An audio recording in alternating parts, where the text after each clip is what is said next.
केन्द्रका सबै सदस्यहरूलाई साथी राखी निम्न प्रतिज्ञा गर्दछौँ। हामी तोकिएको दिन र समयमा केन्द्रमा हाजिर हुन्छौँ।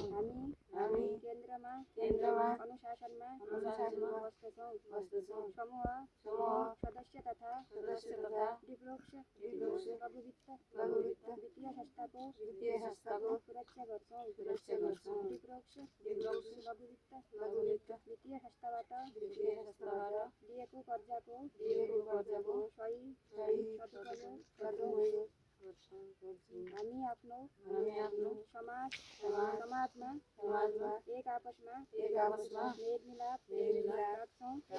कसैलाई आपद विपद परेमा सहयोग गर्छौँ।